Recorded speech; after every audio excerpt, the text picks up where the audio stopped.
All right, what is up, guys? We're on episode 49 of Your House, Our Rules, the regular podcast, not to be confused with the sports podcast. If you like sports, go check that one out. Also, like, comment, subscribe, do all the shit. Get involved, comment on the fucking post and stuff like that. My buddy Jack, or Jeff's brother, my cousin, he's been commenting on some of the stuff, and he's been looking for people to talk to. So get in there, get some comments going. Let's get some stuff going. We got a banger of an episode going, as you see Mike up there watching the Kentucky game, which is almost over. So that might be a little bit of a distraction that we're going on. But Don't pay any attention. Don't pay any attention to him. But we're still going to get through this podcast. We've had a big week in the world. A lot of stuff has gone on, but us being Ohio natives. Mitch back on the podcast. By the way, we're joined with Jeff Hay, Mike Wallet, who were on the episodes like 2 weeks ago, and Mitch Dean, who has been on for the second time now. He is a little bit of a specialist for this episode that we got going on. But us being natives of Ohio, if you haven't heard, there was a train that derailed in Ohio, and there's a bunch of Doomsday shit going on, a bunch of people talking on the internet. I was on Facebook, saw one of our friends from high school, Casey Dine, commenting on a post about it. And Mitch came in and said some stuff about what's going on, and we're going to get into that a little bit here in a second. But until then, Mitch, why don't you just give us a little introduction, give us, like a rundown of kind of what you do and why you're a specialist for this episode. So I work in environmental remediation. We actually work specifically with chlorinated solvents type. So vinyl chloride's one of the step downs when you're going down the ladder of chlorinateds, and pretty much I work directly in this field of remediating sites like the one up in East Palestine, and I work with guys who've been remediating sites for 20 plus years, and I had conversations with them about what's going on up there and what they think the course of action is going to be for cleaning it up. So That's kind of my Okay. And Can I ask you something right off rip about that? Yeah, for sure. Like, were there other options other than lighting it all on fire? This was a best worst case scenario, if that makes any sense. So they didn't really have too many good options once it was off. I mean, the other option is you keep it there until you can find a way to get it out, but then you're risking it's unstable. They don't know if it's going to go by itself, so you have to keep people away for longer. So in the grand scheme of things, yeah, the best case scenario was burning it all off because it was a gas. So okay, right, so I know they were saying like it could explode, and then that would have been exactly like and 1,000 times worse. Well, yeah, and with it being an uncontrolled release versus them being able to get everyone away and then burn it away, and then it was the best of a bad situation. So okay. So we actually burned this ourselves, right? Or the stuff, because I saw that controlled burn. I saw the stuff about like the cops lighting it on fire, and I was like, well, that's a bit outlandish. I didn't know that they actually did this as a way to like kind of contain it a little bit more than it could have actually been. Cops aren't the ones burning the firefighters are the ones that are usually the first responders that are dealing with it. Yeah, it was just one of those things where it's random posts from someone on the internet who doesn't know what the fuck they're talking about and stuff like that. So, so you've been working in the field for how long now? I started off at Clean Harbors, which also they have a field service crew that actually are the ones like boots on the ground for like initial cleanup of this kind of stuff. I was not a part of that, but I've been in the environmental field for since I graduated, so 5 plus years. And then went to school for it for the 4 years and stuff before that at Ohio State. Okay, cool. So yeah, I mean, there's been a bunch of stuff that's gone on with this whole thing. One of the big scary things that a lot of people I'm seeing from like out of state that they're talking about is how that this burn is going to, release these chemicals into the air, and it's going to mix with, like the water vapor that's up in the clouds or whatever, and it's going to create hydrochloric acid, and we're going to get acid rain, and that's going to fuck up a lot of crops and stuff like that. They're also talking about how that would be in Ohio, but living in Ohio, most of the winds move south, move northeast. Northeast. It's gonna be Pennsylvania. So everything downwind. So where it happened, it was at the end of the city, pretty much on the border going into Pennsylvania. So it's actually Pennsylvania probably has more to worry about than and Ohio. New York after that. And New York after that. So. Okay, cool. Yeah, so, I mean, we were talking a little bit before when they were trying to get their setup about acid rain and stuff like that. You mentioned, like, the gargoyles at the top of, like, New York City and stuff like that. Yeah, so it's a pretty acid common rain's thing. already Yeah, acid rain's already a big thing. I mean, that's pretty much in any big city you're getting acid rain. It's not normal rain. Yeah. So From just pollutants and stuff in general. yeah, Yeah, and yeah. now because you see some of the people like in the East Palestine area, or what they say they are, with like the little readers that test the acidic levels and stuff like that, and apparently they're way over normal levels. Do you think that that's just because we had this specific burn that happened in this area? Is it like way more that people should be concerned about it, or is it something that's like a little bit more maintainable? I mean, a little bit of a concern. I mean, the biggest problem with the burn and everything that happened was when they initially burned it, they had the phosgene gas and HCl is created by that too. I mean, that was your biggest worry because it's heavier than air, it settles low. That was phosgene. So it's not mustard gas. Mustard gas didn't really kill a lot of people, but they used phosgene and that actually ended up being like the biggest gas killer in like World War I. So it's super dangerous, Yeah. like gas. But that was like the biggest, and now it's a little bit of a problem, I'm sure, but I don't know too much about like the acidity of like what it's like actually done. I'd have to talk to someone that's actually up there getting real readings, like professionals. I'm sure they're getting water and soil readings and all of that stuff, and getting measures from like the rain, but that would be I'd have to talk to someone that's actually boots on the ground to kind Um, of know. in reference to that, you were saying that these chemicals are heavy and whatnot. So like that's like they're gonna go to the lowest areas and stuff. And like I've seen videos of people like throwing rocks in streams, and like the stream looks normal before, and then once the rock gets down and hits the bottom, then you're seeing these chemicals coming up and stuff. Now obviously that'll I've seen probably that. get out of the. I was just watching. I showed Wallet Yeah. right before we came on, and like, but that's also gonna go down in groundwater and stuff. I mean, obviously, there's not much they could have done about it after the train wreck happens. But like, Yeah. I mean, do you think there's gonna be problems with like cancer in the area 5, 10, 15 years down the road and stuff like that? I mean, I know you can't really say for sure. Maybe a slight. I mean, in anything like this, I mean, there could be a slight bump. The biggest thing, I mean, the cleanup now, their next steps are probably going to be to excavate the top layer of like the soil, would be step one, because you can get rid of most of it just by digging it out and taking it away. Mm-hmm. So that's like step one. And then after that, kind of get some readings, see what else is left, and take steps from there. And what you can do, it's kind of cool. They're called PRBs, permeable reactive barriers. Yeah. You can put something at the edge of the site that kind of works as like an underground wall.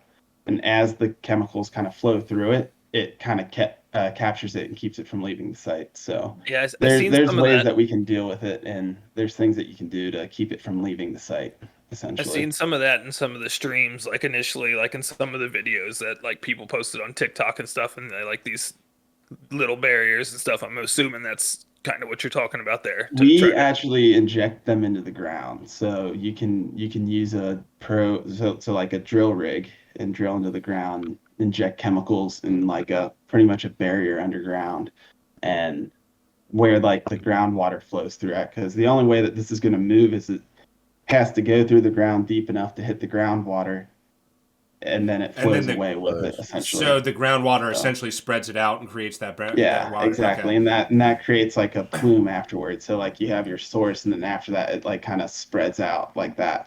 Okay. So, What are they recommending to the people in the area to do? Like, what are they telling them I that they mean, should do as a result of all of this?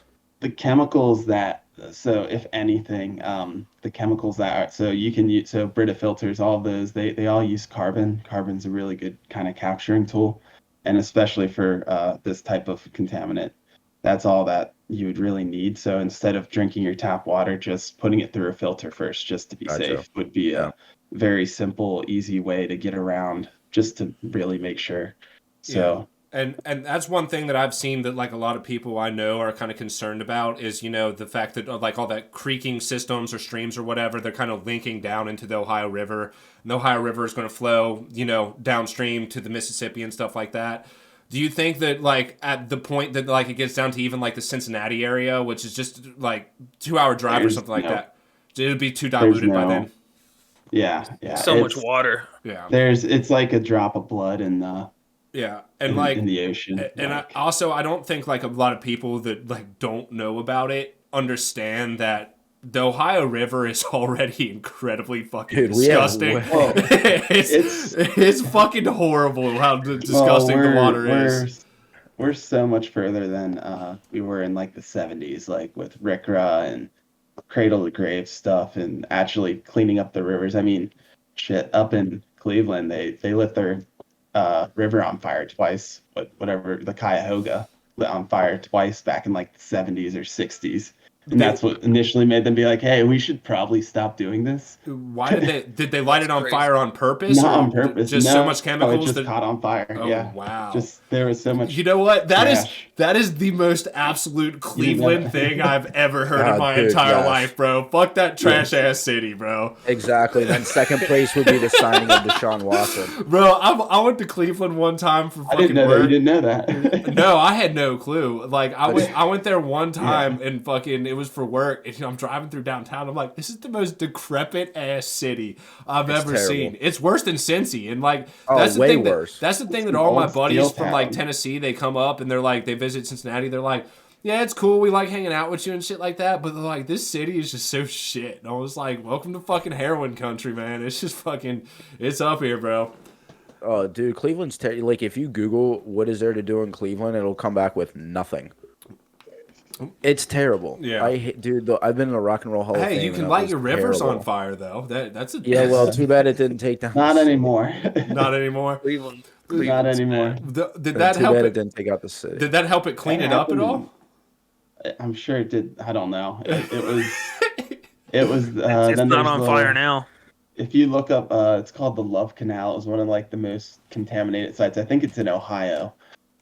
Is where it was at, and they're still working on like cleaning that site up today. There was just areas that like companies would just dump chemicals and pretty much just all their fucking trash back in the day. And What's There the was, like, purpose no- of calling it Love Canal? Sorry to cut you off. Like, what's the Love Canal part of this? I'm so was curious. just it was just the name of the canal. This I says think, this in the says that area. it's in Niagara Falls. That I just googled it.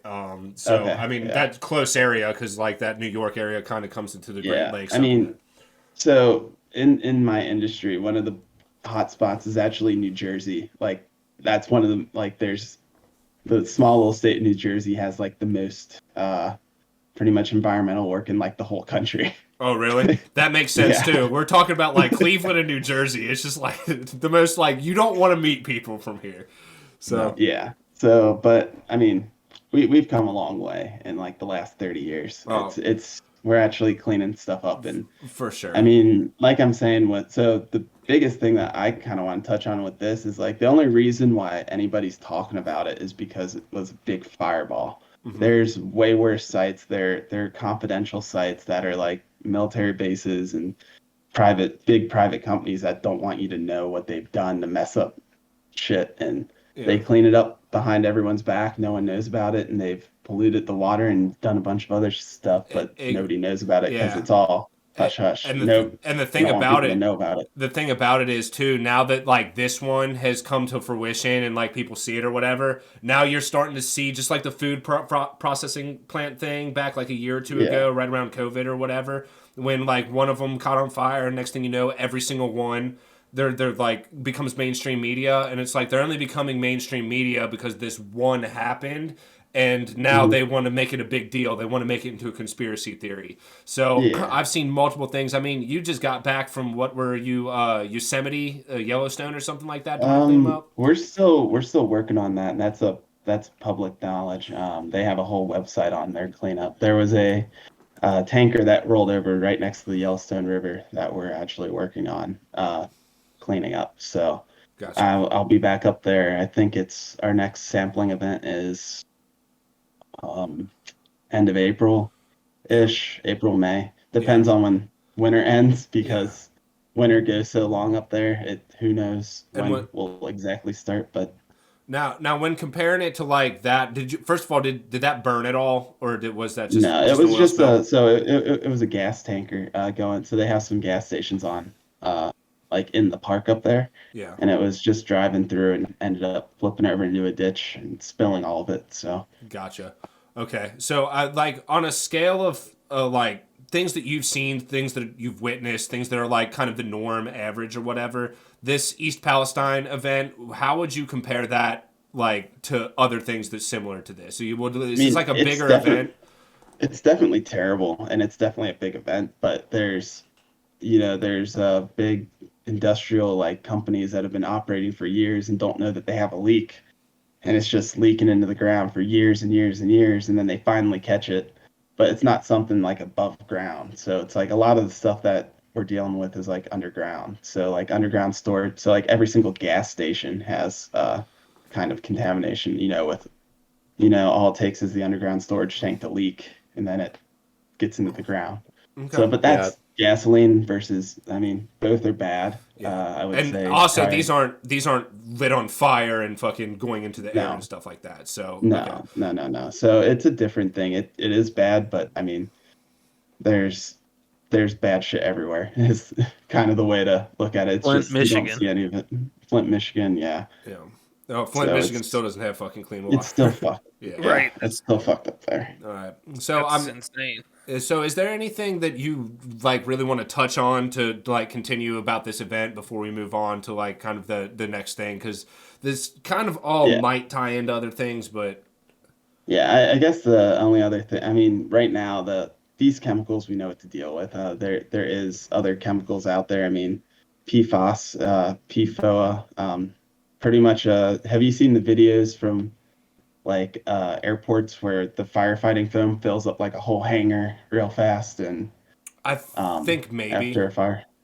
It's that firefighting foam is pretty much the chemicals don't go away ever. You can't destroy them in the ground. You have to like Oh take it away yeah, and this was what incinerate you it. this is So what you sent me on this Facebook. is kind of the big, yeah, and Okay. that's kind of the next big thing that we're trying to tackle because it's takes such a small amount to like actually contaminate and like cause problems. Mhm. So the cleanup levels are like low as hell, and it's really hard to clean up. So, and right now we're working.